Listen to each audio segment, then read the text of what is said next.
And hello, welcome to Flight Past. My name is Simon, and we are here in Charleroi at the moment. We're actually on the roof of the European Commission building, and we're going to take this Huey and we're going to fly it up to Waterloo, and we're going to carry on our discussion about the Battle of Waterloo. So if you have been following along, thank you very much. I'd like to say thank you to all the people who have joined. I see yesterday we managed to get a couple of people to join us on Twitch to follow, and we got ourselves up to around about 30 people now on YouTube. So thank you very much for following. I'm so glad that you're keeping up with me. I know I waffle, I know I bumble, I know I and but hopefully you find this quite interesting. And so we should now move on to the second phase of the battlefield. So let's jump into the helicopter. Good morning, Guy. How are you? And what color am I today? You are wearing nice orange. Got your shades on, looking cool. Oh, by the way, let's I did change the weather. Let's just see if what the actual live weather's like. If it's good enough to fly in, we'll use it. It's a little bit cloudy here where I am at the moment, so we'll see what this looks like. Right, okay, that looks nice and sunny. Hopefully it's loaded in. And so, oh no, there you go. Okay, well, we'll do it for a bit now, and we'll see what happens. Right, let's stick the gyro on. I'm on the PlayStation 5, so I can fly one-handed. And we're going to try to move north. Just get the map up. Without crashing. You know, you're in charge of crashing, by the way, remember, so you need to warn me if we are. Give it some revs, I suppose. And we just head south from here. So we're going to fly around. This is Brussels, by the way.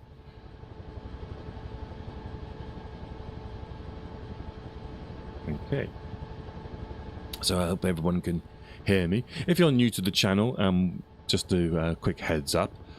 Thank you for watching. And usually I find that people turn up and then they disappear after about a minute or so. So just to give you a heads up, we are in the Huey. I like flying in the Huey. It's a nice aircraft. It's got that whop about it. But what it also has is the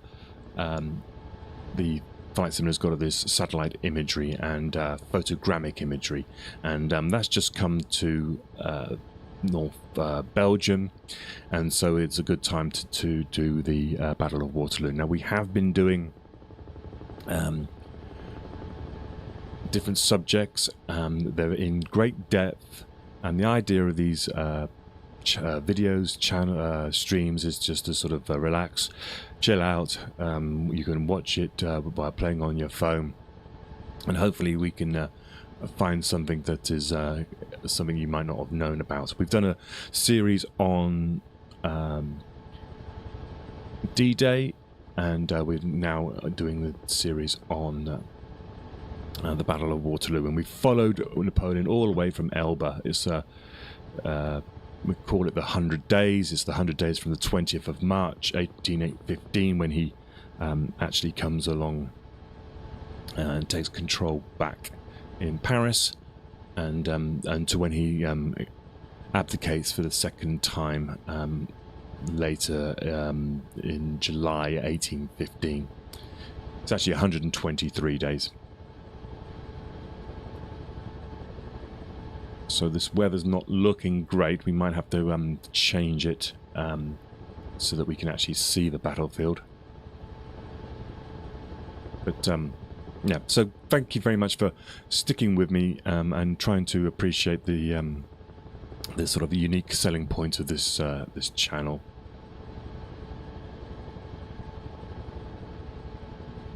We're in Brussels, and below Brussels here is what was known as the Forest of Saulnier. It was a difficult. This is why one of the reasons why Napoleon decides to actually conduct the battle here at Waterloo, because he thinks that Wellington has got his back to this forest, which will make it difficult for him to do a clean reversal off the battlefield. Now, when we got to last time, we were talking about, and we started the battle. The battle began sometime between around about 20 past 11 and 12 o'clock. Loads of different people actually didn't notice the time or noted the time differently. But we concentrated last time on Hougoumont, the Chateau of Hougoumont on the right flank of Wellington, and then we looked at the farm of La Haye-Sainte in the centre of the battlefield. And these are sort of like some these unique positions, and the fighting is a sort of a seesaw thing going on all the time. It's a lot of light companies involved in it, skirmishing, rifle companies, and all that sort of stuff. But they were important positions, but that those battles would rage most of the day. And so Wellington spends most of the morning or the first few hours of the battle concentrating on the right-hand side of the field. And he was basically concentrating on that Chateau of Hougoumont, and he was supervising any reserves that went down there to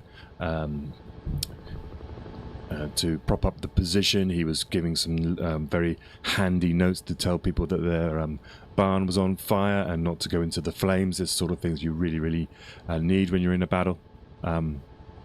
But he's basically trying to sort of always be in the crisis points of the battlefield, and there's a difference in style between Wellington and Napoleon. Is that Wellington is there, he's with his troops, he's in the crisis point each point of the battle, and we'll see that Napoleon is a little bit set back. He's more of a head of state. He's not really conducting the battle on a sort of hands-on basis.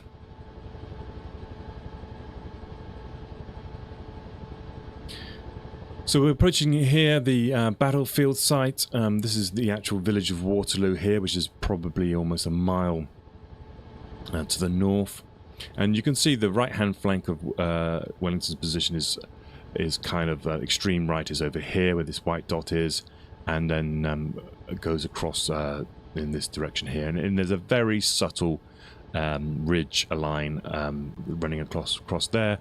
And over here we've got the forest, the Paris forest, as I think it's called, or the Paris wood, and where you see that Chapelle Saint-Lambert, that is where we've already had some patrols, Prussian patrols arriving, and so it's a race at the moment for Napoleon. He's trying to knock Wellington off this ridge here as quickly as possible, because he knows that the Prussians are arriving on his right flank and Wellington's left.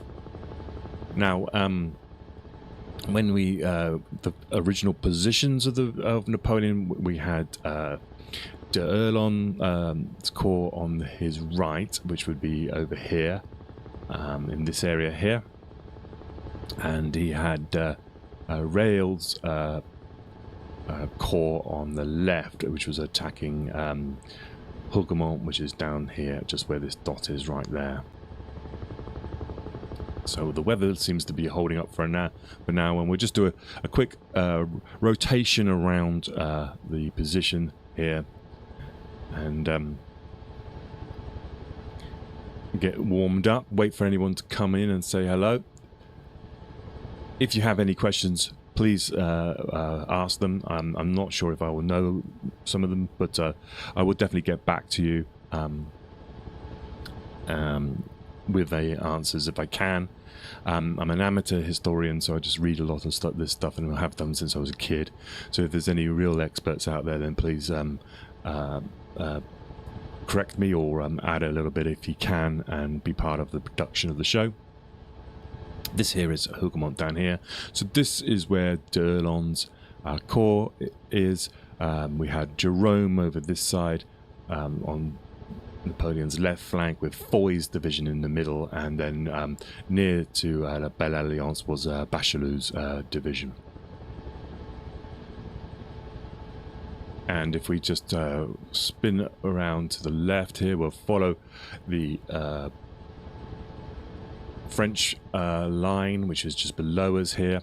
We'll head towards the Belle Alliance. Let's dive down a little bit lower.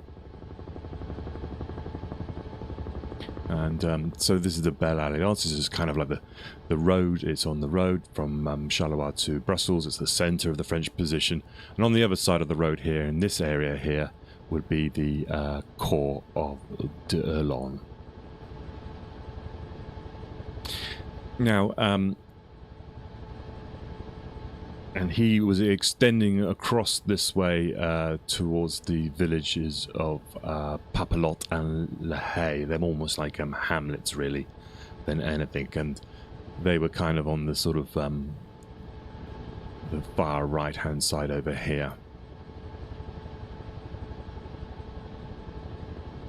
Now remember, d'Erlon's corps actually hasn't seen much action so far this campaign. If you remember back to the 16th, they're the corps that was supposed to be Ney's reserve, but Napoleon called him across to Ligny, and then halfway across to Ligny, just as he was impacting that battlefield in a negative way to begin with. He's actually called back to Quatre Bras by Ney, and he ends up, his division, his corps, ends up not helping anybody at that time. So of all the corps, maybe apart from Lobau's corps, they basically haven't seen any action so far in this campaign.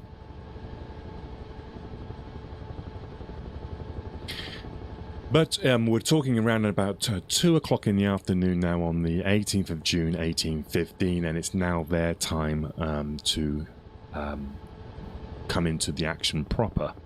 And it becomes evident that they are going to be sent on an attack.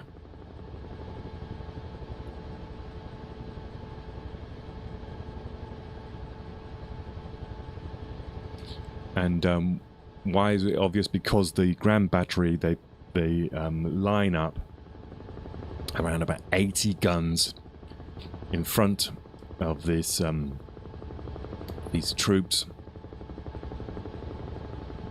12 pounders, and there's believed to be they formed up on a what they call an intermediate ridge. So we'll see if we can see this intermediate ridge on this left-hand side here, and remember the description of the battlefield. I think it might have even been Victor Hugo, but it was like they sort of compare it to a sort of a sea, and you can see like a ridge here and then another one back here. If we just pause, actually, we could just jump out, use the drone. It might be a bit easier.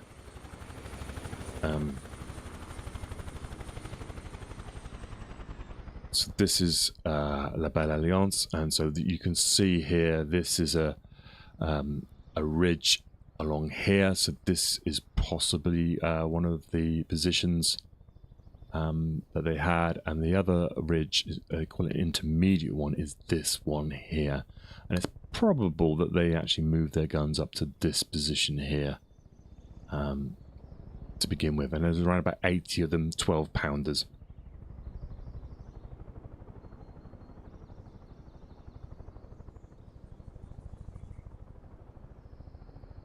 And so their immediate target is these positions of the Anglo-Dutch in this on this ridge here.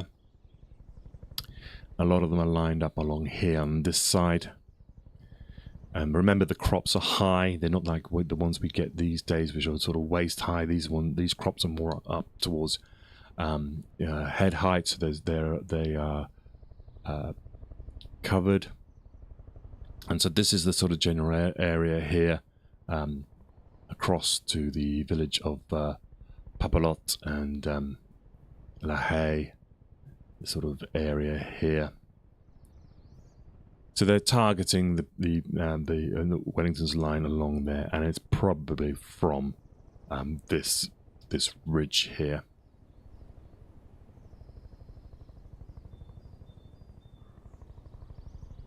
They describe, yeah, because a lot of these people describe it as being around about 500 yards. So that's probably about 500 yards, do you think? I think it's probably about right. Hey, Lily, nice to see you. Thank you very much. Thank you very much for your kind words. Always good to see new people. Always good to hear nice words like that. And that I think actually, Lily, you might possibly be the very first person to comment on a stream from YouTube. So you get a big badge. You'll get a big medal for that. So Lily will always be the YouTube first commenter. Good to see. I don't think there's been anyone else. Some people have commented afterwards, but not live. So cool. That's really good. If you want to see anything or look at anything, just shout. Otherwise, I'll just keep on going. Now, yes, so 500 yards, probably about there. The guns start to open up. Now, it's believed somewhere in time is about sort of 2 o'clock in the afternoon. The artillery open fire, and so this prompts Wellington to move his position. Now, he has been over here from around about midday, supervising the attack or the defense, or keeping an eye on. He's probably in this area here somewhere, looking down on Hougoumont here, and just making sure that he's not getting turned on his right flank. And of course, then the artillery open up on the his left flank, and so he moves over across in this direction, and this is one of the things that Wellington has during the day, is he's always at the crisis point during the day. And so it's amazing, considering we talked about skirmishers and how they're trying to hit officers. For him to survive this battlefield and be in the crisis point at each time is in itself amazing. And you see the amount of casualties that his staff receive during this battle. I think almost 2/3 of his staff are either killed or injured. And so for him to not come out unscathed is quite a miraculous thing, especially when you're an officer. Obviously, you're quite a recognizable figure on horseback. So the French artillery open up on this side of the battlefield, and they're concentrating initially on a Dutch-Belgium infantry brigade under the guy Bylant, and he was actually positioned slightly forward on this this crest of the ridge. Why, we don't really know. Possibly because they wanted to pretend that they had more troops here than they had. Remember, this isn't the Wellington was more concerned with his centre and his right, because he obviously thought that the Prussians would be coming up this road here from the east.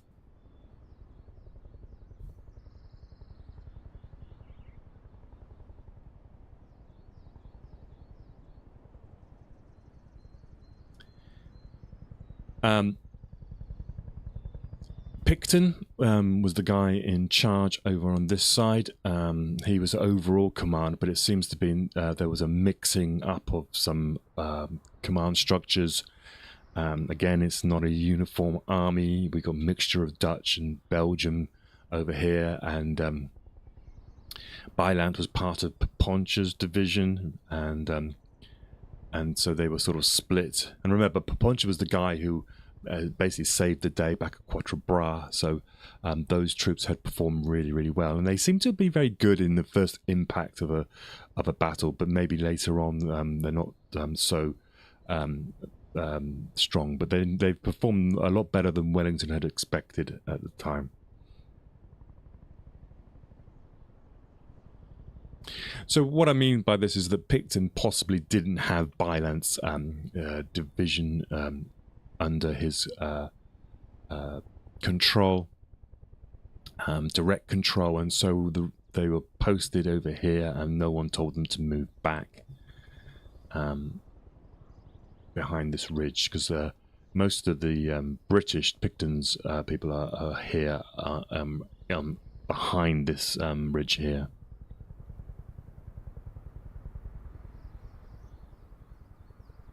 He had Kemp's brigade by the road, possibly in this area here.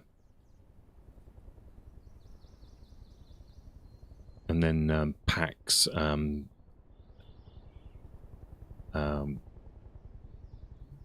division over this side here. His brigade was in this area here, up to Papelotte.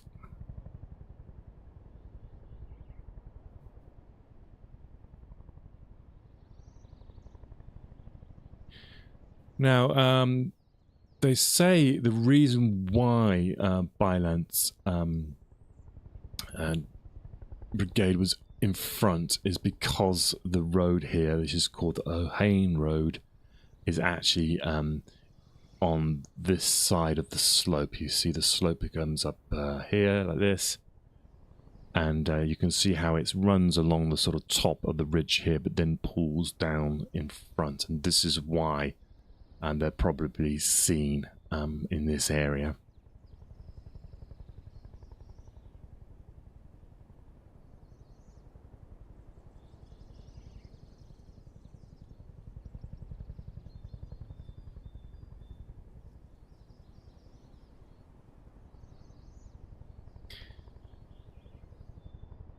So there was basically that they're in a very exposed position, and as I say, it might have possibly been that Wellington wanted to demonstrate that he had more troops in this area than he actually had. So if he had pulled these guys back, I mean, they would have to come back quite a long way, and you then might give the French the impression that he was weak on this side and that they would try to come through this point here. But remember, even the French know that the Prussians are probably coming from the eastern side, so even an attack, a big attack outflanking on this right-hand side would put the French in danger of being attacked from their right flank themselves.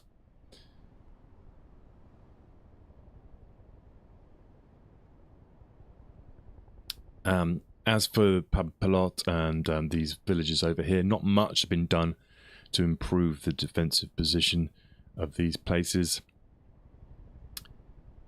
And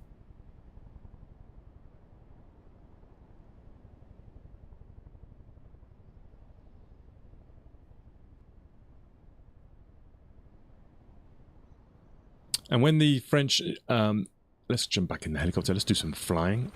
When the French started to open up their bombardment, Wellington's had given strict instructions to his artillery not to be drawn into counter-battery fire. He knew that if they did get into a counter-battery sort of tussle, the British and Dutch artillery would probably lose.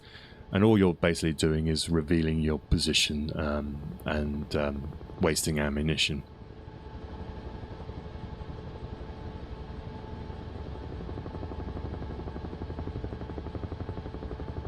Right, let's pull back around.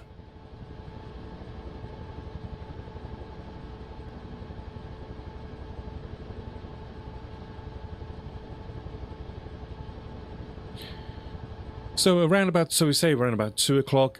We believe that then that the French tirailleurs of the Erlon's Corps, and the tirailleurs remain of these like skirmishers. They're a cloud of skirmishers operating in pairs, moving forward, trying to dominate the battlefield and deny the enemy other key aspects. So they will be moving across in front, trying to harass any formations in front of them, and they were joined by some of the tirailleurs from Bachelou's division, who was in Rail's Corps just on the other side of the road here, and they're trying to attack La Haye-Saint, remember, as well.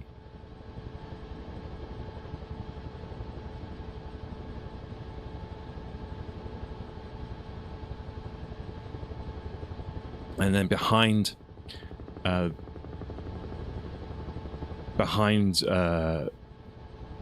these skirmishers then come the columns of d'Erlon's corps, and they are described as coming from this slightly west of the Genappe road as far as Papelotte. So we're talking in sort of west. The road is here. So I think they're coming towards La Haye-Saint, and on this other side here, the eastern side of the Genappe road.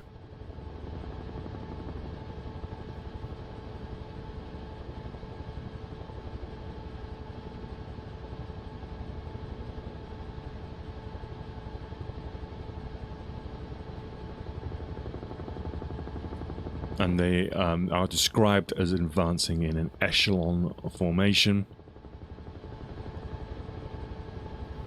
Each column slightly behind the other one, and slightly offset. And they have they're supported by some cavalry on their left from Rail's Corps. Now, d'Erlon was mindful of previous French defeats at the hands of Wellington. He was familiar with Wellington's infantry in a line, and so he adjusts his formation today at this battle. And so each column he sends forward is composed of around about 2 brigades, made up of about 4 or 5 battalions. And instead of the usual battalion in column, 1 or 2 companies wide, he deployed each battalion in line 3 ranks deep and around 180 files wide, and then the other battalions one behind the other, with a gap of around about 5 or 6 paces. So it's a kind of a blended formation. It still has that sense of mass, but what he's fearful of is he knows that the British tendency to form long lines, and of course that gives them the impact of bringing arms to bear on the column, and so he's gone for sort of a compromise. He needs to have some formation that is solid enough that it sort of encourages the men to go forward, but also is easy enough to maneuver and has an impact with enough guns being able to be borne out onto the enemy.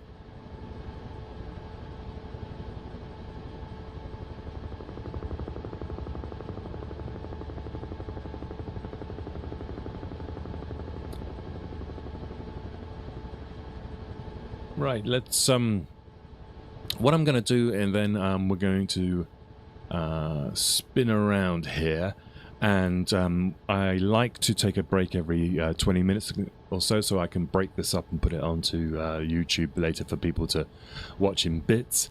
And what we'll and we'll only live, so if you're watching live, then I'm going to be away for a couple of minutes, get a glass of water, and then I'll be back. If you find this interesting, I hope you do, and you've just joined, you can go and see on YouTube all the previous episodes, and you can follow the journey all the way from Elba. I really appreciate people who do that. There's one guy out there who said he's watched about 12 hours of this, so this is amazing. I can't believe it. And if you do enjoy, then please bung a like and a subscribe down. And I'm trying to keep it sort of casual, keep it live, so that you can, if you want to join in, then please do. You can join in if you've got a flight simulator. You can come and fly live with me. I'm on the European West server. So, so stay with me then, and I will be back in a couple of minutes. And if you're on YouTube, I'll see you in the next episode.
Welcome back to Flight Past. My name's Simon, and we are flying over the battlefield of Waterloo.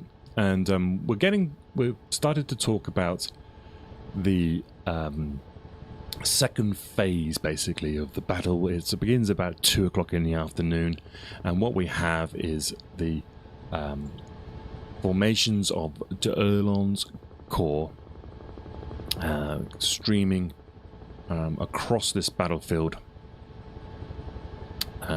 over here, essentially where my white dot is here, going up towards this ridge in this direction here. And they are in a echelon formation, leading units are coming down either side of this road here where my dot is, and then sort of in a imagine geese flying. The V is kind of on the road, and they're pulling back this way. And De Erlon has learned his lesson from observing Wellington's tactics, and he's setting up this sort of new formation that increases the size of his front, but maintains a column size bulkness.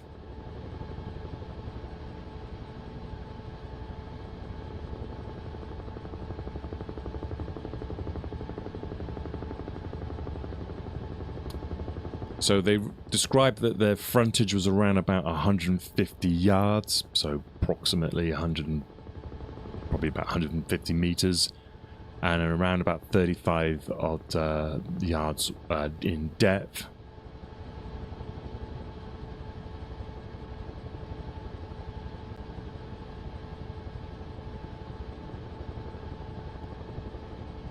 And because they have this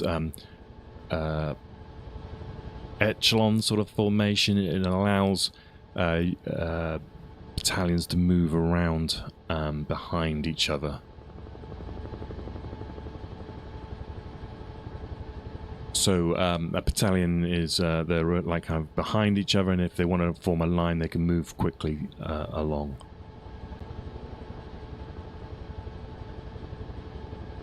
So let's we're just over the French rear now. This is the this place down here for people who are watching for the first time. There's a building on this road just about here, which is Le Caillou, which was I think it's actually here. Le Caillou is this place here. This was Napoleon's headquarters on the evening before. And then he was using a farm called Rossomme as his forward base. We'll just come back round, and we can see now the road and the way that the French attacked. So they're moving towards La Haye-Sainte.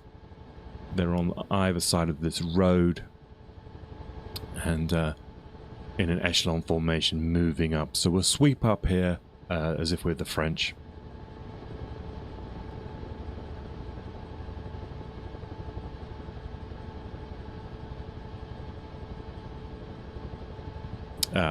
Quiot's brigade was advancing towards the sandpit where we mentioned where the 95th Rifles were, which is just where this white dot is here. And two more brigades moved behind them up this slope here.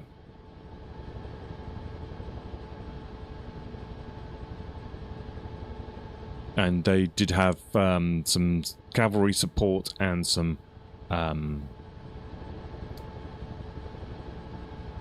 light artillery with them. Let's just pause here and we can jump out. And so okay, this is the area that we're talking about then. British are on the right, French are on the left. So we'll come around behind the French position, and essentially you're getting this is the area here where they will be advancing across.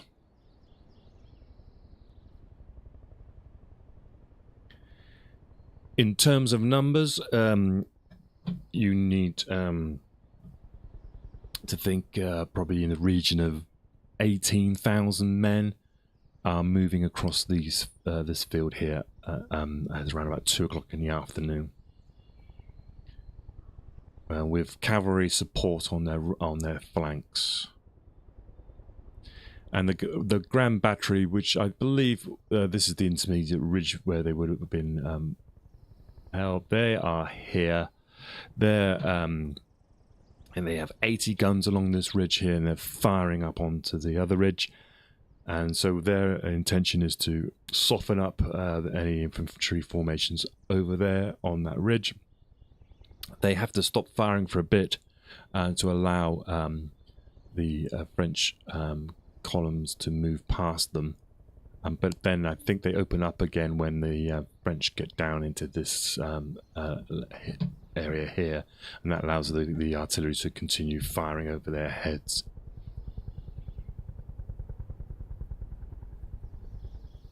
So you can see the sort of tactics that the French are using. They're using these sort of large, almost like they're like large rectangles in bulk to keep your men moving forward up this slope here, and you're giving them fillip by having cavalry support on one side and the Grand Battery firing their weapons.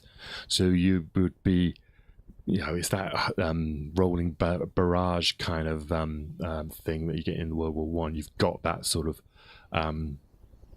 feeling that whatever's up here on this ridge is going to be pretty much terrified by the time you get there. Guy, good, thank you. Quite innovative on his formation. Yes, I think so. And I'm not sure if he thought it up on this day here. I mean, on the actual day, or he had plans. Always had plans to do it. I can't remember reading about him trying this formation out anywhere else. I'll have to have a look, see where he would have got the idea from. But I don't think Napoleon was so hands-on that he would have told them to do this. So it was definitely something that he probably had from the Peninsula. And by the way, we will look at the Peninsular War in the future. We'll follow Wellington's travels around Portugal and Spain and France, southern France, in another playlist, and we'll see then if we can find this sort of clues as to where he gets this idea from to change his tactics. And of course, you're talking about 25 years of war here, so by this point, a lot of these soldiers or the tactics have been well worked out, and they're kind of tweaking minor things rather than sort of major ones.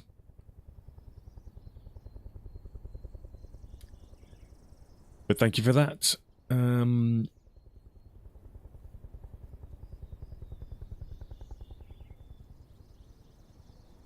So at this time as well, we know that Wellington moves across. I need to check on Picton's position. Now, these buildings here, I don't think were there on the day. I do believe that somewhere around here was Wellington's, known as Wellington's Elm Tree. So you can ignore some of these buildings here. And but Wellington comes over here to check on Picton, and he does his whole sort of making sure that they're in this sort of dead ground area here, essentially. Now there is Allied artillery. Just trying to get here. This is a sunken road. This is the O'Hain Road here, which is runs east-west. It's known as the sunken lane. You can probably see it's probably been filled in over the years, but it was supposed to be a pretty steep sort of bank that you could would essentially sometimes a surprise cavalry, soldier could stand up in it and not be hurt. Probably varies in different places. Mercer talks about other places where he could get his cannons on here that could fire over the bank down. So the positions are quite deep, but not that deep, if you know what I mean. And of course, this road as well is a good thing for moving your Royal Horse Artillery to different places on the battlefield, trying to get come to the crisis point. So around about this time, with these, imagine an echelons of columns of infantry moving up this this slope. You can see the way the terrain undulates all the way down. And at this point, the Allied artillery opens up against the advancing French columns. This point as well, it's believed that the Duke of Wellington orders the 1st Light Battalion of Taylor's Brigade to move across this Genappe Road to support the 95th Rifles. So maybe we can assume Wellington is in this sort of area here, and he's telling the 95th Rifles are in this essentially this area here, which was a sand pit, a gravel pit.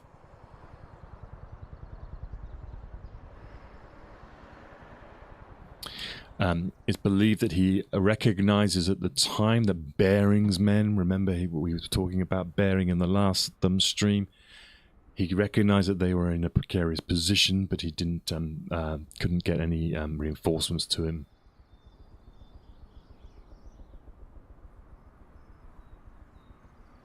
Now, Quiot's brigade is moving up here, and essentially what happens is that the 95th Rifles in this pit here are denying them the ability to move up here, so they actually have to move slightly to the right, go further east to keep away from the 95th Rifles in that sandpit.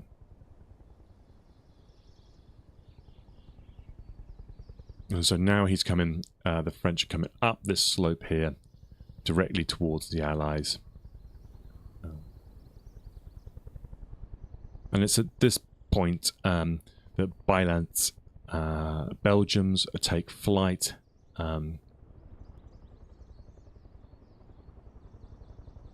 Now, it's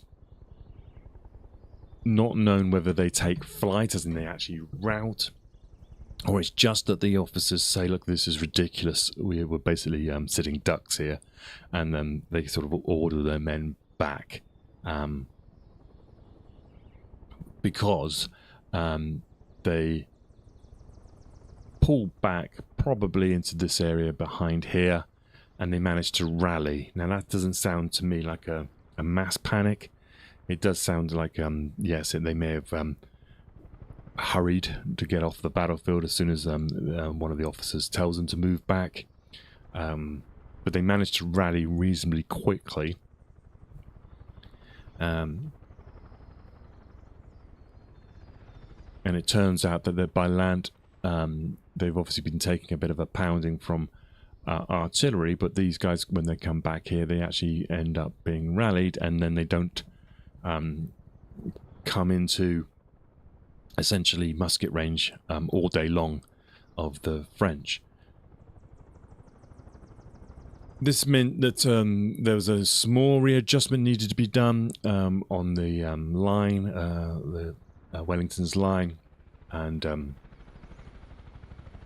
it turns out that Kemp's brigade has found itself now directly in the path of Quiot's brigade, and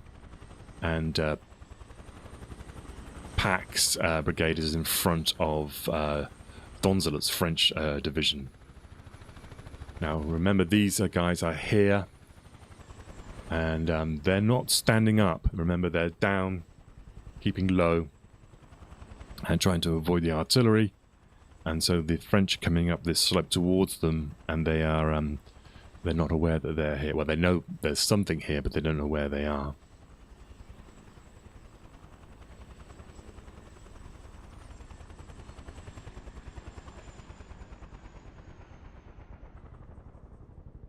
This is the time as well that the cuirassiers are in this sort of area somewhere around here, engaging Bering's men in the orchard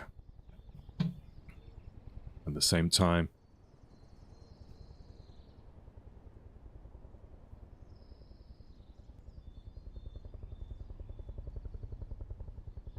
Now what happens is that the, if you remember, Limburg battalion, the Hanoverians had just sort of were coming up to support Bering, and they get caught out in this action, and they describe it as the cuirassiers were heading into the rear of bourgeois' left in covered ground. So it could be that they were in somewhere here. The Hanoverians were coming down here, and they get caught by the cuirassiers, and they don't have enough time to form square, and these guys are broken. Now, Bering's men are also caught, so we could be describing somewhere in this area here, but these guys could run back into the farmhouse quickly, and so these other Hanoverians were broken and ran back.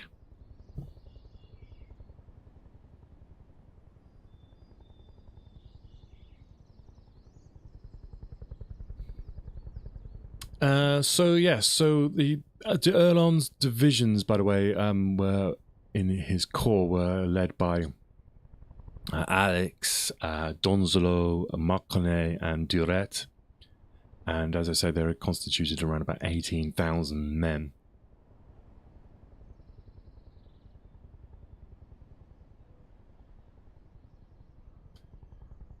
Some of the questions around this attack is that they didn't believe there was enough cavalry support. This was an attack that was delegated to Ney and de Erlon from Napoleon, and there doesn't seem to be enough cavalry support on this attack. Because you could imagine if you just had cavalry interspersed with these marching columns, then you'll be forcing the British into square, and that immediately then reduces your line footage for firing on. So.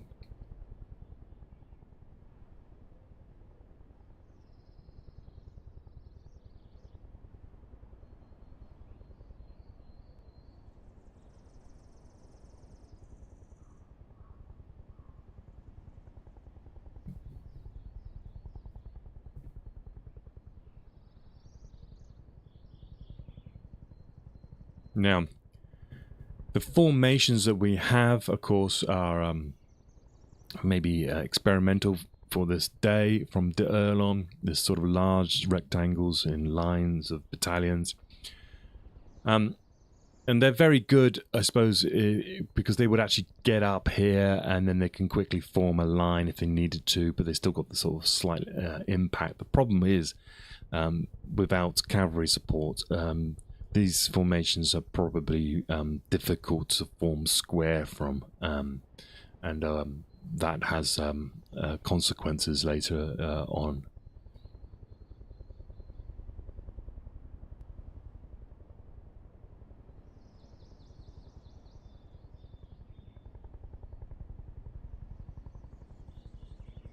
So somewhere around here, as I say, was an elm tree, and it was known as Wellington's elm tree. It basically and interesting enough, it was actually purchased by an Englishman after the battle and cut down because and made into souvenirs. So if you are going through your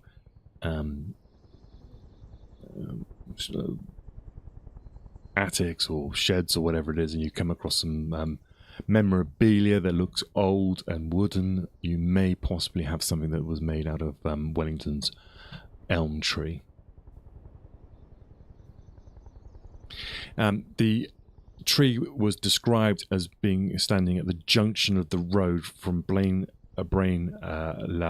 to Wavre, and the main Brussels to Charleroi chaussee, which is essentially this crossroads here.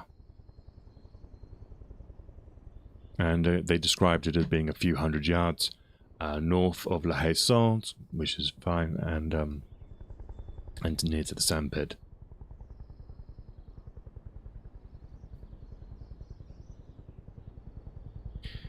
So we got the French artillery coming up this slope. Now they're getting badly mauled by the British artillery on this ridge.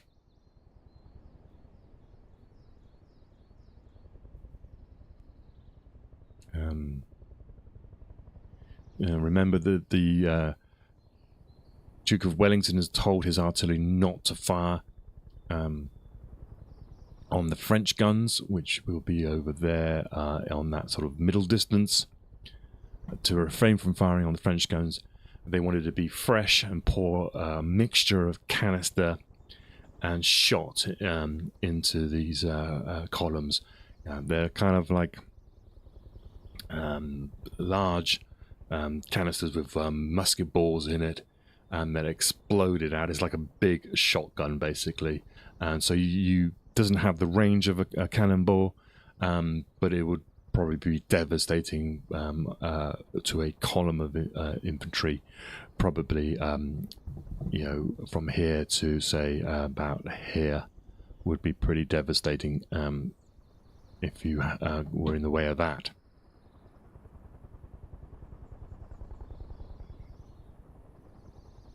The guns were to remain in action essentially until they're almost overrun.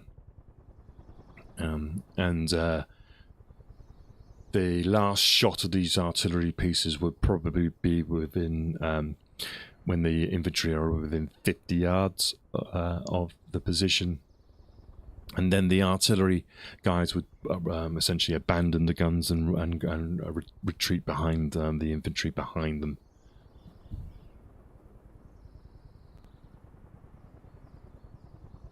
And so this sort of, again, another backwards and forwards thing is that if the guns were available, they'd come out and fire them. And if they were threatened, then they would come back into the infantry lines.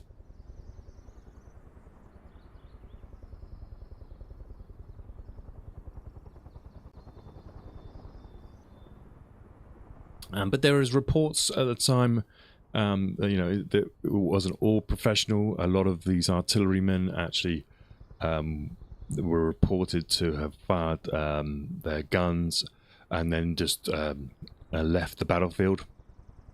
It was even reported that one of the sergeants actually spiked his own gun.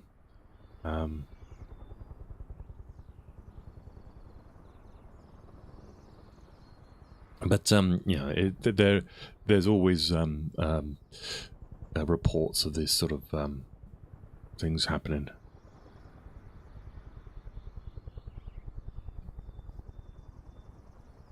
Wellington would express at the time his disappointment with the behaviour of the artillery, especially at this moment. He didn't, and in this area, he felt that they weren't coming back to their positions when they could. He wrote a letter to the Earl of Mulgrave on the 21st of December 1815 to express his disappointment.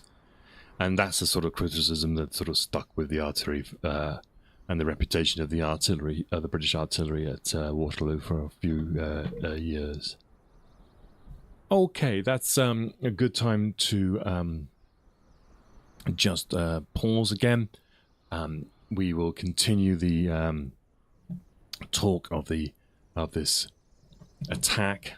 So we're here. It's probably around about 2:30. The French columns are coming towards us. We fired our artillery 50 yards away. We're going to now run back and get into behind our infantry. So when we come back, we'll see what happens then. If you've enjoyed listening to this, then please give a like, a subscribe. I'm a small channel, just growing. And if you like and subscribe, you'll be one of the very early people and get involved with the production of this channel.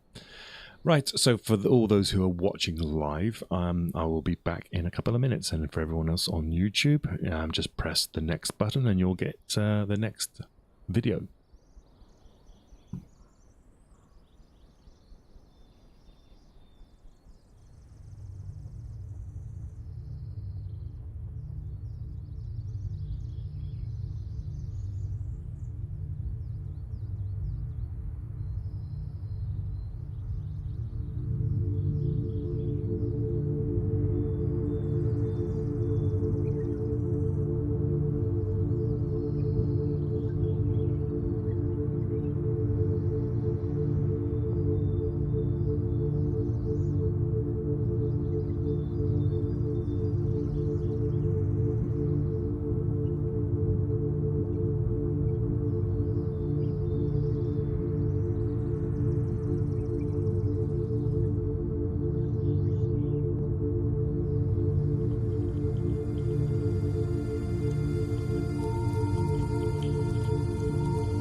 That's The Return, by the way. That's by Paraton. You'll find this is all music that I've made, and you can just go and check out Bandcamp if you want. Search for capital E, capital P-I-R-A-T-E-N, and that one you'll find my music, and that was from an album called Stell, and it's called The Return. You can also find all that sort of stuff on Spotify, and that will support the channel. Here we are looking down towards the French positions at Waterloo. We're on the left-hand side of the road, and we left you with the artillery firing its shots. Now, Quio's division was pulling up. Let me get a good view here. Was coming up here, marching past La Haye-Sainte. So La Haye-Sainte is here, and by this point here, they can see Bylands Brigade moving back off this ridge on their right-hand side, and they're moving up here. And they must have thought that the Belgians are quitting the field. That you look behind here now, and you've got in echelon a number of columns of the divisions of d'Erlon's corps marching with you, and you're moving up here, and you now see that the artillery have quit their position as well. So you must feel pretty exuberant, but ready to sort of win this battle right here, right now.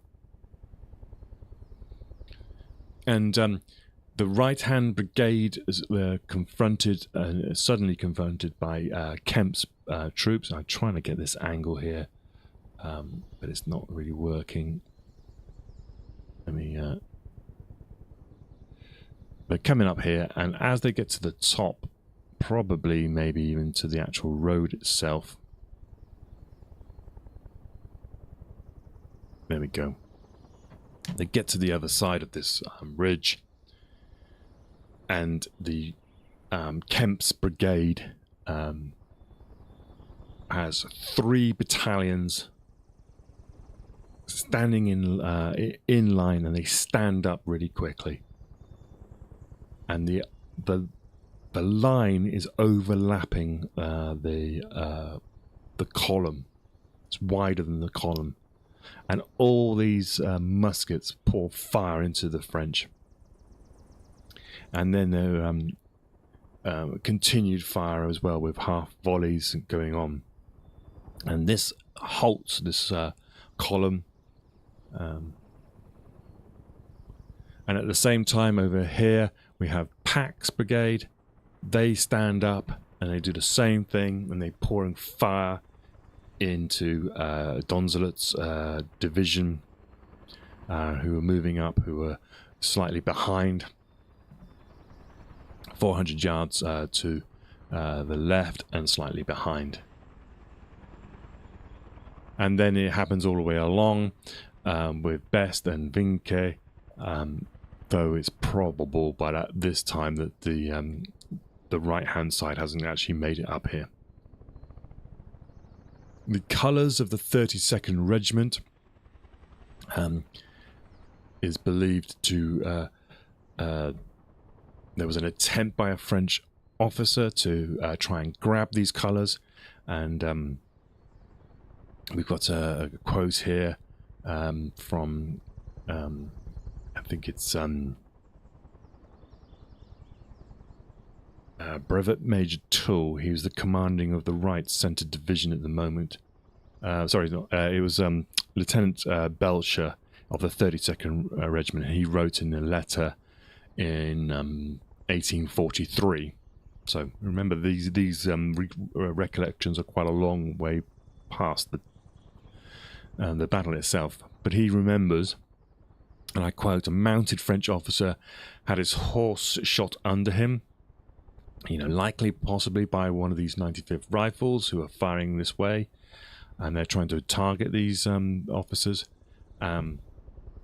And when he extricated himself from the horse, we were close to him, and this guy, Lieutenant Belcher, had the colours with him, the colours of the regiment, and he said that this guy then suddenly fronted me and seized the staff, and they had a struggle with this flag. The French officer tried to withdraw his sabre, but this is when the covering colour sergeant, whose name was Switzer, he thrust his pike into the breast of the Frenchman, and then another guy fired his musket into him, and he fell dead at his feet. And then the Brevet Major Toole, commanding the right centre division at the moment, called out to save the brave fellow, but it was too late. So there's always something about colours. It's a great honour to capture one, and there was some, kind of, he was so brave that they were going to sort of like, let him off, as it were. So this is this sort of thing that's going on here. At the same time, this side, Wellington has ordered the infantry battalions of Kielmansegge and Ortega's brigades into square, because remember those cuirassiers who were threading this side, who had routed some of the Hanoverians who were caught in the open. So he orders them into square around this area somewhere, possibly back behind here again, and then he orders Uxbridge to form Somerset's household brigade of heavy cavalry into line, and in order to attack the French horsemen who were just cresting this ridge. So probably somewhere here. And the French cavalry are taken by surprise, and the British cavalry were fresher. They were also numerically, they had better numbers, and the French cuirassiers are pushed back. And it's believed they were pushed back and went back across the Ohain Road. And if you're familiar with Victor Hugo's Les Miserables, this is believed to be the incident that's talked about in the Sunken Hollow, the Sunken Road incident.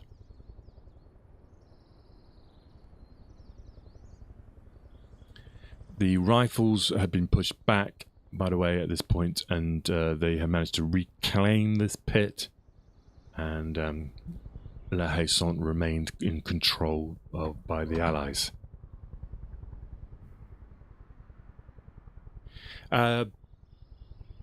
George Cathcart, he was of the 6th Dragoons, and he was an ADC, aide-de-camp to Wellington. He describes this this road here. It's with regard to the hollow road near our right centre, that is the part nearest to the tree, for about 100 yards or more or less. It was very hollow. At the end, going down into the high road, it might have been 10 or 15 feet deep. There was but one way of going down into it from the field at the back of La Haye-Sainte, which was very slippery, which would admit not more than 2 horses at a time, and might have been at an angle of about 45 degrees, 300 or 400 yards, or perhaps less distance from the main road. It was little or no obstacle, and was frequently passed by cavalry. So that was in a letter that he wrote in 1835. So basically, he's essentially talking about this section of road here.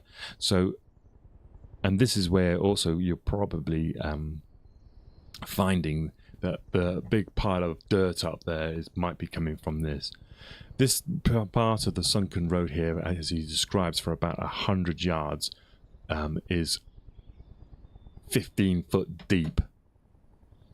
So imagine this ridge now up here being 15 foot higher, and then you get a sense then of how much soil has been removed from this ridge and moved up. And he then says that, but up here, probably in this area, it was easy to cross. So it was quite a steep little gully area there. So you can see how that was has changed a lot since this was written.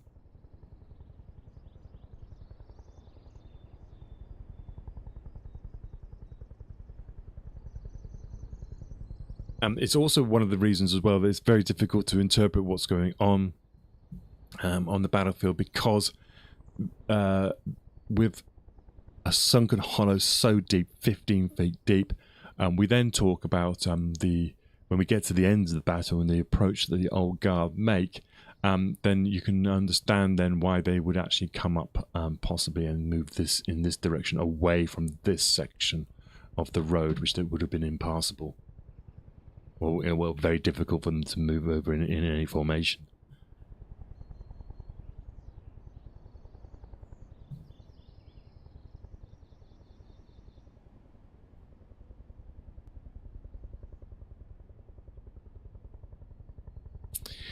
Now, Kemp's brigades managed to halt this column, but it hasn't managed to rout the column. So yes, they've come up here, they've met this line, and they've been attacked, and they've had many casualties. But what's happened is that they've just paused here. We can assume somewhere around in this area. And what happens is that they then start conducting this maneuver to move from column to line, and it's a complicated one, but it does mean that we talked about the 3 battalions, and they can sort of, the first one stays still and the other one the other two peel off, form this line. So they're trying to triple the front, as it were, and then thus increase their and the amount that they can fire. And it's believed that they're in the process of doing this when Uxbridge led the Somerset heavy cavalry into their midst. And so Ponsonby's Union Brigade was deployed to the east of the Ginap Road, and they'd been given orders to support Somerset, and they're believed to cross the crest close behind the Household Cavalry, and then attacked Donzelet's and Marconeau's divisions just as Somerset's crashed into Quiot's. So this is where Quiot's were. So this is the Somerset's brigades are attacking into these guys, and then we get Ponsonby's Union Brigade attacking the columns on this side over here. And of course, you're capturing, especially Quiot's columns, you're capturing them in the process of moving into line. And so this is completely the worst time to be caught out by cavalry.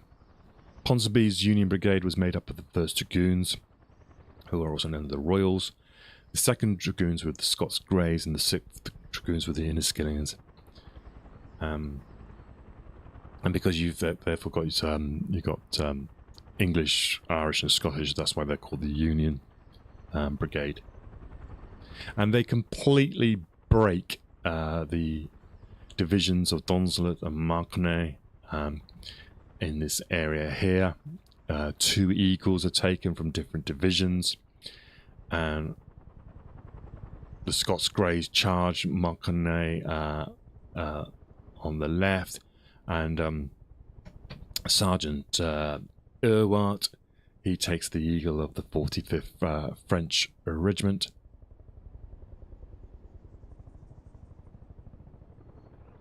And the Royals charged Division of Don Soleil, is probably somewhere in this area here. And Captain Clark captures the Eagle of the 105th Regiment. It's believed up to 3,000 prisoners are captured and secured. Many of them who did surrender, they were brought back here but escaped because there was simply not enough troops to guard them. Duret's division on the right flank in front of Papelotte were the only part of the French corps that were not charged. And so basically, essentially, d'Erlon is finding that his whole corps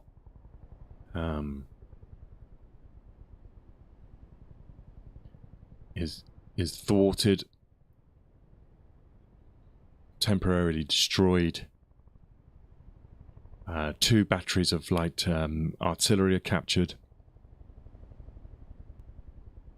And yeah, so a well-timed cavalry charge in the end of the day. Now, if the British cavalry here had stopped at this point, shown control, it would have been one of the finest cavalry moments in British history, and it would be, you know, famous. However, you know, they would have saved the day and all that, and they if they had rallied back, they could have come back quickly, got back round here, reformed up, and been useful for the rest of the day. The problem is they are become intoxicated with their success, and all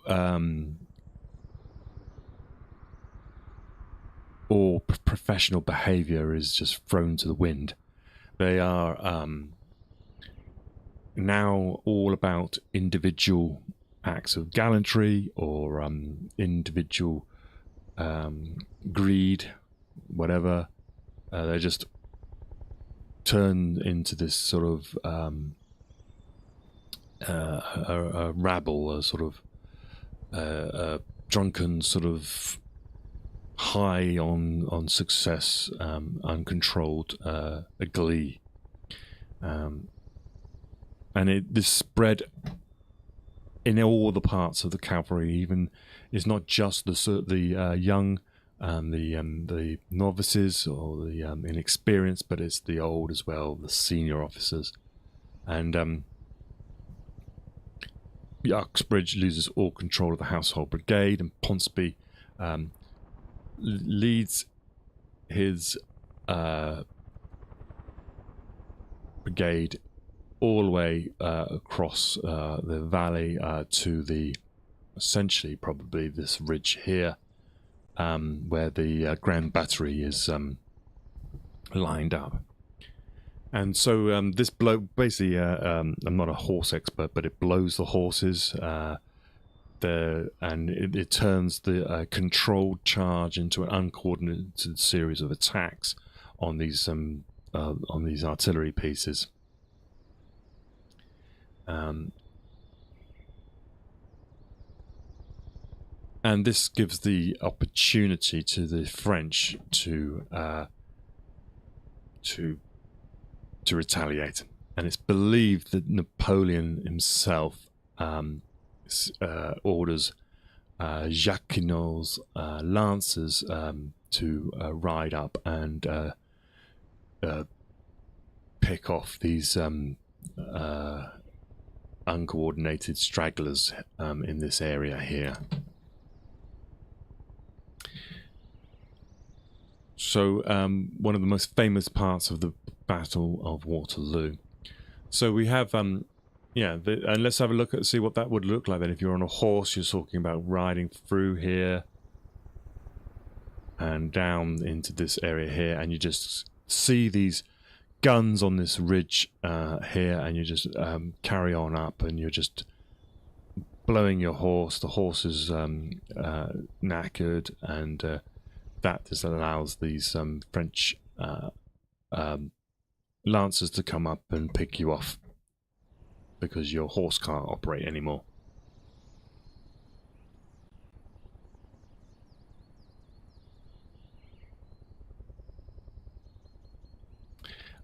Ponsonby, he's killed during this action. He was believed to be he was captured and then killed. Of the 2,000 horses that begun the charge, it's believed around about half of them, 1,000 of the horses were lost. 700 to 800 of the men involved in this charge are killed, wounded or missing.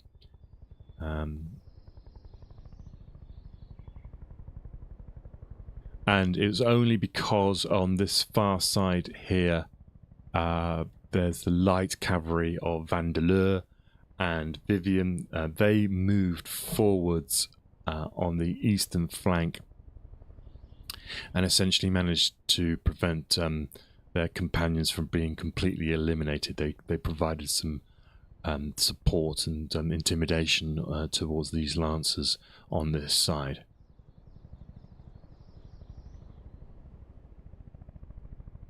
So Frederick Ponsonby was wounded and spent the night on the ground somewhere in this area here.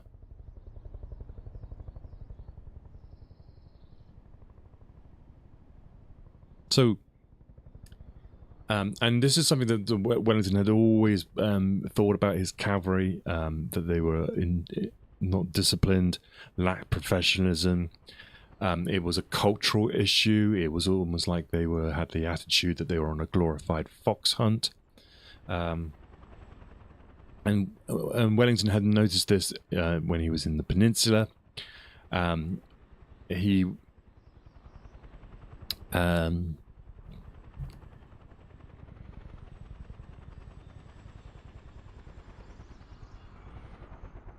But interestingly enough, with all things considered, and especially with the relationship that Wellington had with Uxbridge, one thing Wellington doesn't do is actually criticize Uxbridge in the future. He never publicly criticizes Uxbridge over this event. And so I think what you have to do at the end of the day is take from that Wellington believed the charge that these brigades, cavalry brigades, did at this point actually had had a big impact on the success of the battle, and it shows possibly that the pressure that these French columns were putting on his line was very intense, and if they had been allowed to form into line, then the result could have been a lot different. So yes, the cavalry were indisciplined, but they had broken this advance on this side.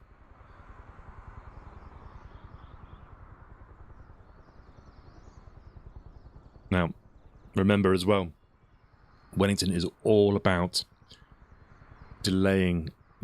He needs to delay as much as possible, and so, you know, it's another example of like it's just taken the French longer now to get a success. It means that they're going to be knocked back. They've got to reorganize, and especially on this side of the battlefield as well, it's unlikely that there's going to be much more pressure from this side of the battlefield. So it enables Wellington essentially to tighten his lines, to bring back any outlying troops from this side, bring him back into his center. So the whole overall plan is still on, as it were. Right, think we will leave that there.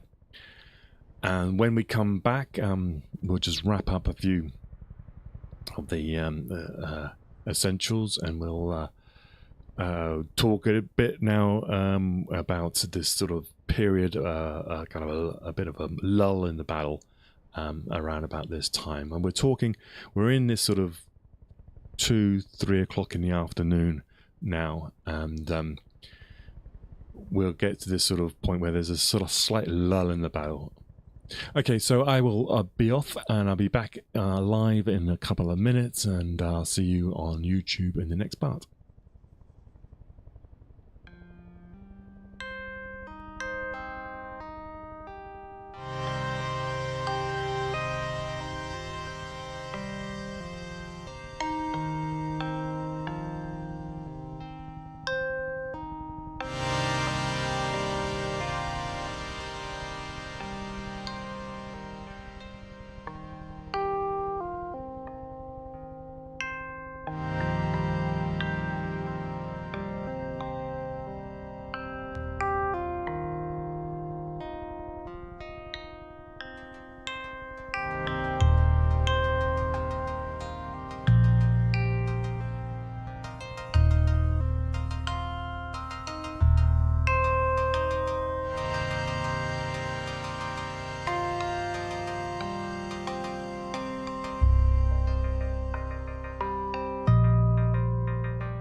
Hello, welcome back. Welcome back, I'm Simon. This is Flight Pass. We're in the Huey. We're just over the village of Mont Saint-Jean to the north of the battlefield of Waterloo.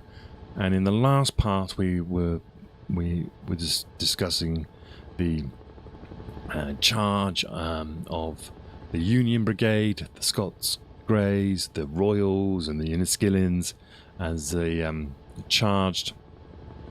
If we just zoom down here, we're in the modern form of cavalry, and they charged the divisions of Couillot and Donzelay of d'Ernon's corps off this very ridge here and streamed down in this field here, and they completely lost control of their coordination and professionalism, and they rode up and up into these positions here where the French artillery and they get countercharged by Polish lancers, and Ponsonby is killed, and the whole cavalry is basically spent. Their horses are blown, and they're in complete disarray. But what they have done is stopped the French attack on this side of Wellington's position, his left flank and Napoleon's right. So if you're new to the channel, this is what we do. We use the helicopter, we fly around, we get to look at the topography of these battlefields, and we look at the distances people march and things like that, and it gives us a really good insight into how topography affected the decisions made on the day. We've done a series on D-Day, and we've done one, we're now doing one on Waterloo, and you'll see all these little postcards popping up, and you'll be able to click on those and go back and have a look to see the bits you've missed. It's chilled out, it's relaxed, it's flying, a bit of conversation, and you can join in a number of ways. If you have Microsoft Flight Simulator 2024, you'll find me on Europe West server. Come and join in, fly around with me. On Twitch, you can comment. You're my co-pilot, so you can essentially show me which button does what. You can look out for any terrain, so that's all your responsibility. And you can also request to see something, or correct anything you think I might have said wrong. This is a discussion, it's not a lecture, so it's if you are an expert on this, then please help out and point out any inaccuracies that I've made. I try to be accurate as possible, but mistakes happen. I fly live, and I talk. I do have notes, but a lot of it is just kind of trying to remember at the time. Anyway, and if you're on YouTube, then again, please like, subscribe, comment, and even if you do comment when you've watched it and it's even a few years down the road, in a future stream, I will mention that comment. Don't worry about it. Okay, so we essentially get to this point where it's almost like the end of the phase 2. And let me describe a guy. Let me just pause here and grab this book.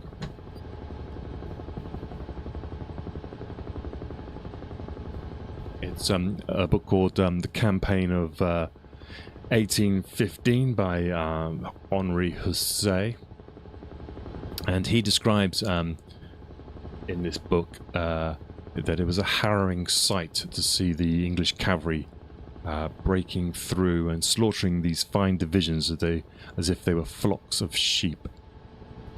Intoxicated with slaughter, inciting each other to kill, they pierced and cut down the miserable masses with glee.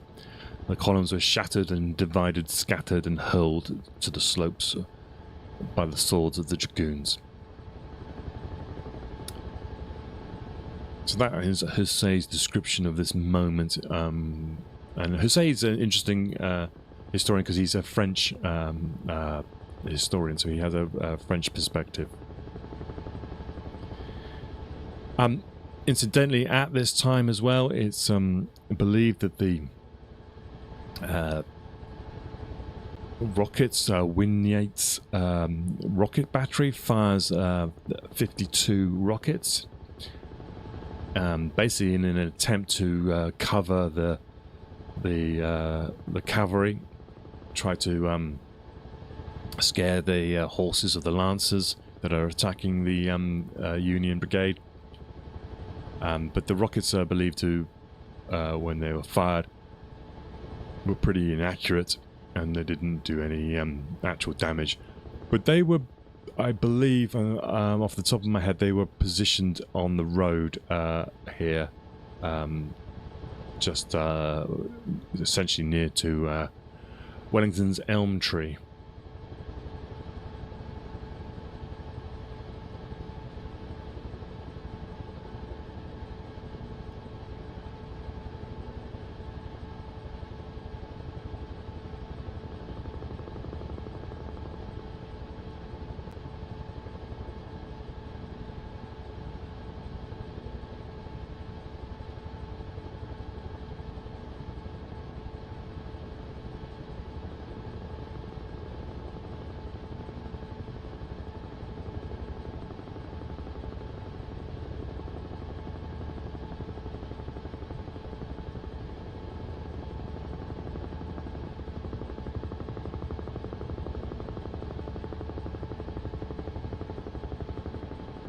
I'm just looking here. I'm reading some notes from another historian called Naylor, and he basically corroborates most of what we've just been talking about. But he does mention his belief that the Durlon's attack came really closer than any other attack during the day to defeating Wellington.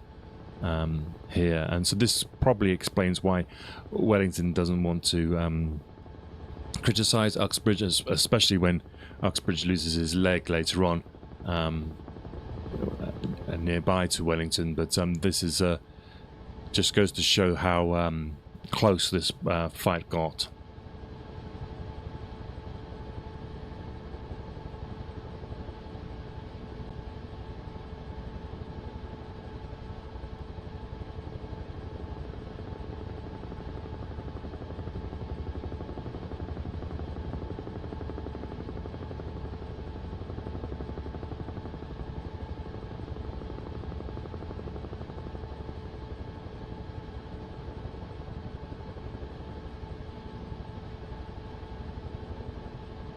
Now, I do know at this point as well that Picton picks up his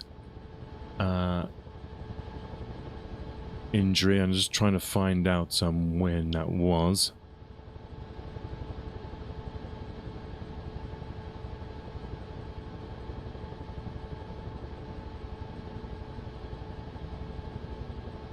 From Napoleon's point of view, it appears you've got to remember that Napoleon is back here at the Ronson farm, and it appears to him that the French have achieved the ridge just before the charge.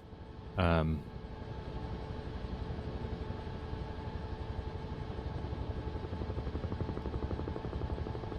I'm just seeing here that there's mention that Donzelot's men were allowed to advance almost to the hedge that ran along the road before Picton ordered his division to rise and move forward. So if we just pause here, let me just see if we can look at that situation. So we got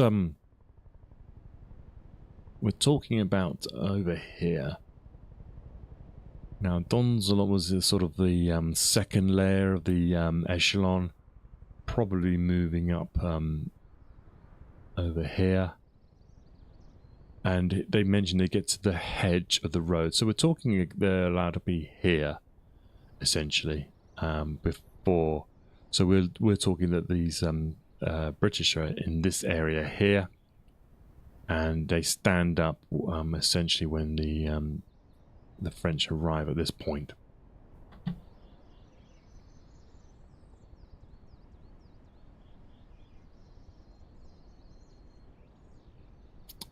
There's a description here as well. As once the Pictons ordered his men up and to fire, he then orders them to charge in the French.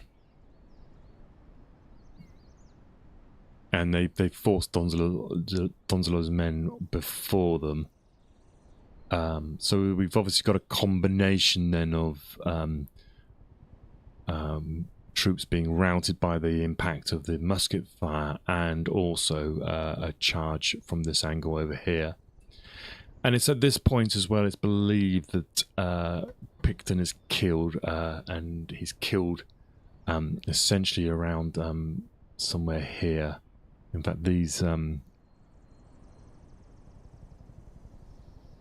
could well be memorial stones, literally on the ground. So I wouldn't be surprised if one of these would be something to Picton. And he's shot essentially through his temple. And Captain Horace Seymour, he was the aide-de-camp to Uxbridge. He says at this point, he says, and I quote, "At the moment Sir Thomas Picton received the shot in his forehead which killed him, he was calling to me to rally the Highlanders, who were for the instant overpowered by the masses of French infantry who were moving up to their right of the high road." And that was a letter in 1842.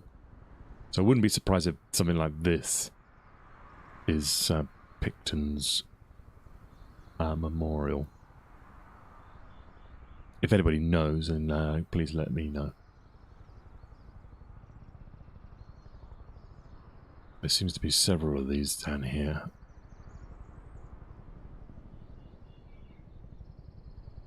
So I'm not sure what they could be.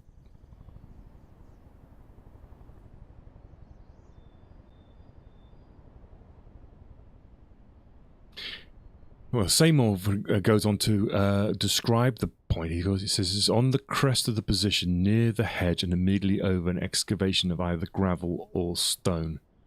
So since this is the actual gravel pit here, then it seems like it's in this area would be a good spot for where Picton was killed.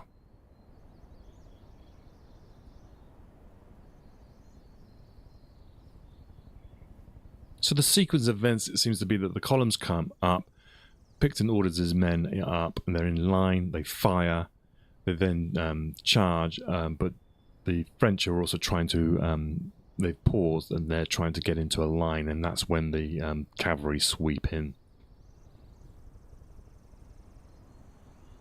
And it's believed that the Highlanders were in this at this time was just doing this sort of about to charge when Uxbridge throws his cavalry into the struggle, and presumably they come through here.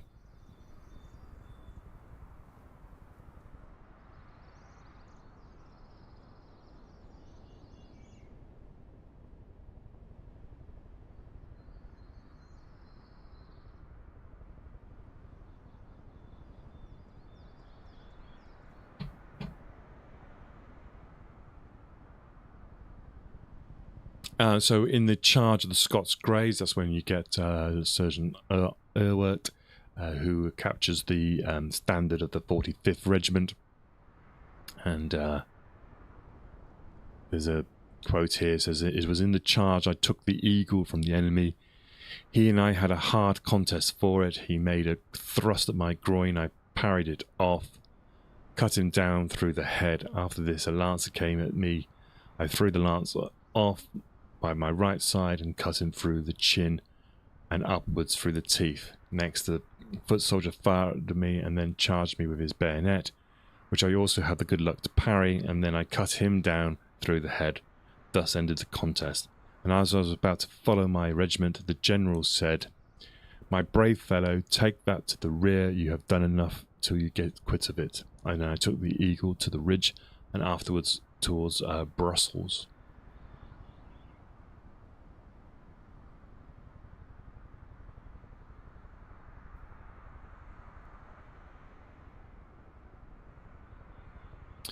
So Ponsonby is involved in this charge, and you remember he was killed in this attack, and his horse becomes trapped. This is an example as well about the conditions in this area. Now we're not sure if it's down here. It may also be in this area here. Probably more likely to be here. Ponsonby's horse basically gets stuck in the mud. He describes, Well, it's described that the mud, the area around here had been recently ploughed, and it was from the rain was so deep, the mud, the horse gets stuck, and that means he gets killed by lancers before he could get his horse out.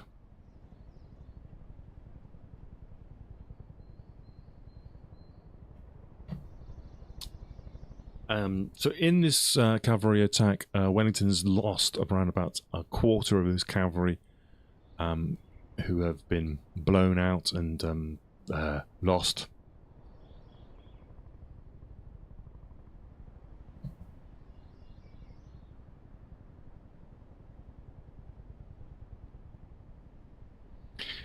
And like I said before, it does stop the attack on this side. We get to around about 3 o'clock in the afternoon, and a lull now occurs along in the battle. On the far side, the Battle of Hougoumont still rages. And this is when 3 companies of infantry are moved down to Hougoumont, and Jerome starts using howitzers against the buildings.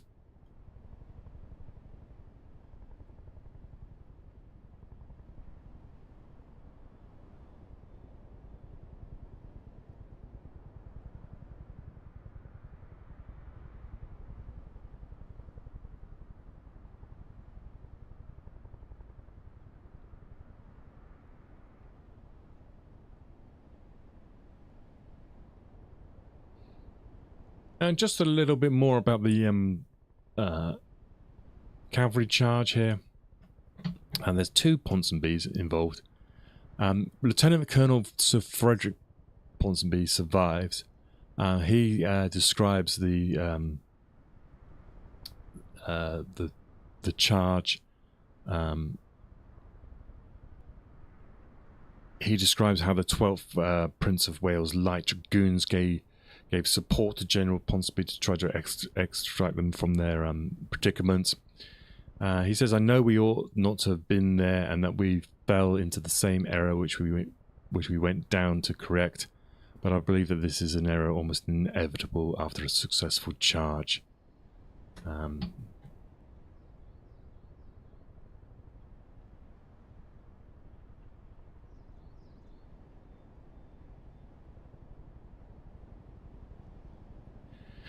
As I say, this is when it is a lull, and of course one of the fundamental parts, because this now the threat almost on Wellington's left flank is diminished, means that Wellington can start contracting his lines and bringing them into this sort of central area here.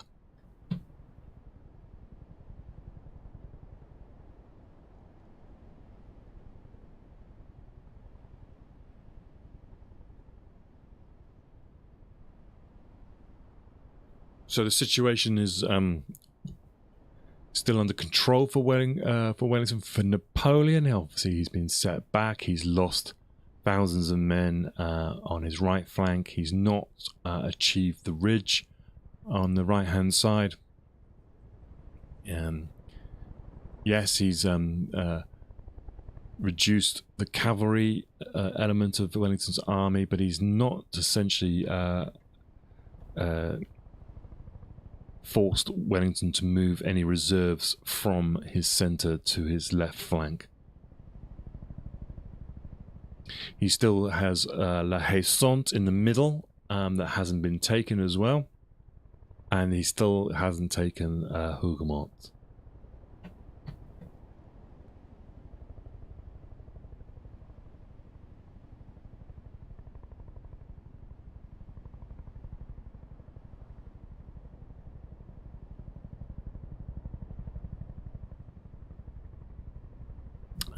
And so what's actually happened? Well, essentially the fundamental part of this part of the battlefield at this time, at 3 o'clock in the afternoon, is that Wellington has now bought himself more time, and more time for the Prussians to be arriving on his left flank. Uxbridge later would say in a letter in 1842, he would talk about Wellington and his orders, and Uxbridge just said that he felt that he had been given carte blanche on this day. And when he was asked about the British cavalry charge in this area, he wrote in a memo that I think this must be something to do with Siborne's research. He just said that the plane appeared to have been swept clean. Major General Sir Hussey Vivian, he would later describe this in 1839 as one of the most important features of the battle.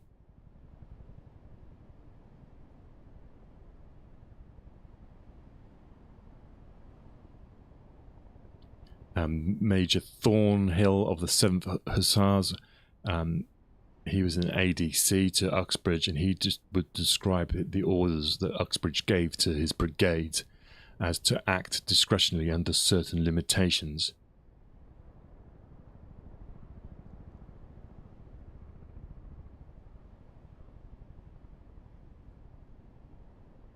So we've got a counter cavalry charge over here, the cuirassiers. That was described by Lieutenant Weymouth. He was of the 2nd Life Guards. He said the brigade and the cuirassiers came to the shock like two walls in the most powerful lines. So you could almost say that this sort of cuirassier counterattack here kind of instigated the whole attack. That they moved into the attack onto the infantry, that then moved into the attack on the battery, that then was blown and then was counter attacked by lancers.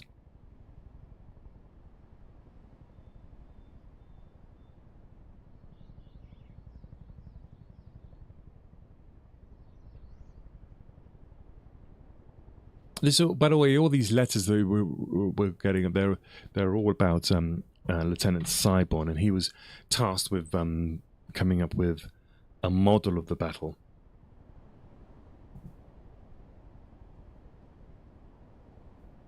And it was around about in the 1840s, and it's very well described in this book called Wellington's Smallest Victory by Peter Hofschrauer. And so you get all these. This is when all these letters have been sent to him to try and ascertain what happened and where. And he was trying to figure out when to, what time to represent his model. And so this is why we get a comment here from Lieutenant Weymouth. He says. He says to Siborne, he says, if you succeed in giving a tolerably correct representation, it is all you can expect. So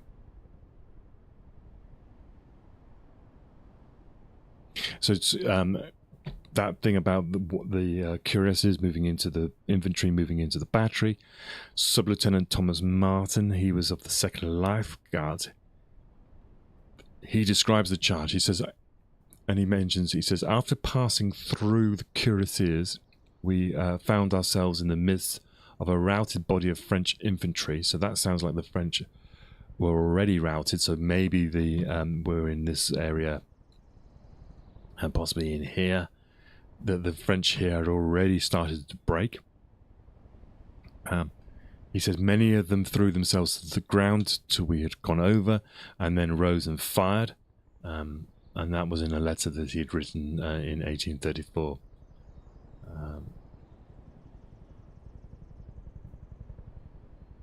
Major De Lacy Evans, he writes that the enemy fled as a flock of sheep across the valley, quite at the mercy of the dragoons. In fact, our men were out of hand. The general of the brigade, his staff, and every officer within hearing exerted themselves to the utmost to reform the men.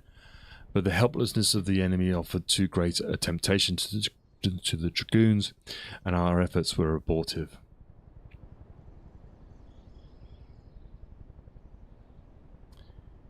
And he says he saw Sir William Ponsonby's charge of the guns. We remarked that those brave men be furnished with spikes and acquainted with their use. Several of the guns of the Great Battery could have been rendered useless for the rest of the day. So he's kind of saying that it's all very well trying to attack these positions here, presumably around about this place here.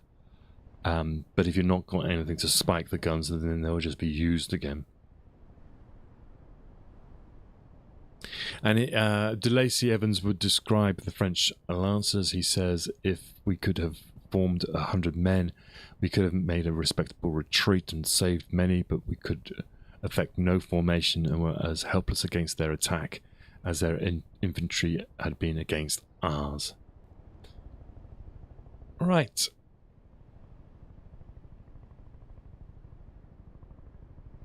So we get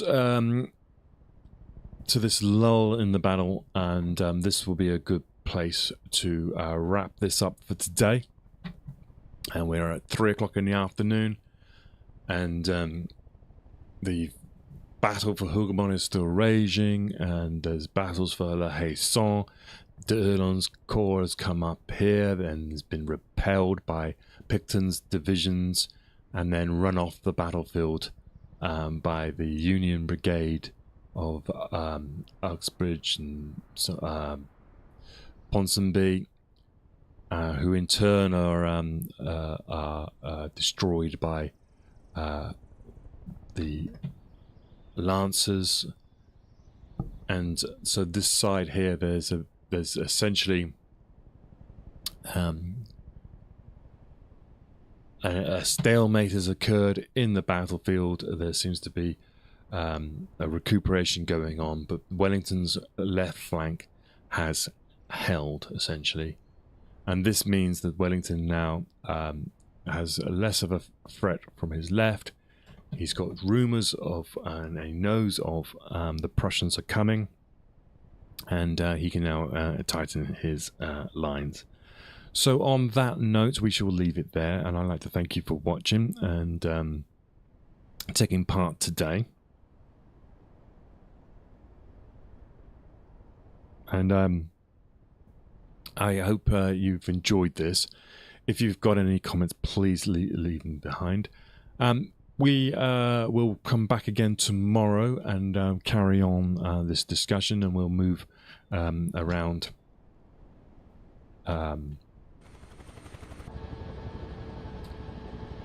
and start talking about the approach of the Prussians from the east. We've got to give Prussians their due for the success of this campaign, and that will be tomorrow. So thank you very much for watching. I hope you enjoyed this. If you've got any suggestions or want to help with the way that this channel works, then leave your suggestions in the comments below. I haven't been using the helicopter much today because we're so concentrated in one part of the battlefield, but we will use the helicopter a lot more when we start talking about the Prussians. Right, okay, so that is me waffling on. Thank you, Guy. Thank you that you're enjoying the story. It is one of the most fascinating things ever. I've been hooked on this subject since I was probably around about 12 years old, and every time you come back to this story, you just get more and more details, and being able to see this battlefield in such detail using this helicopter is great. I could use Google Earth. I know someone said you could use Google Earth, but it's not as fun as flying a helicopter at the same time. Right, please give a like for all those people on Twitch. We're currently at about 76 followers, and we are around about 30 subscribers at the moment on YouTube.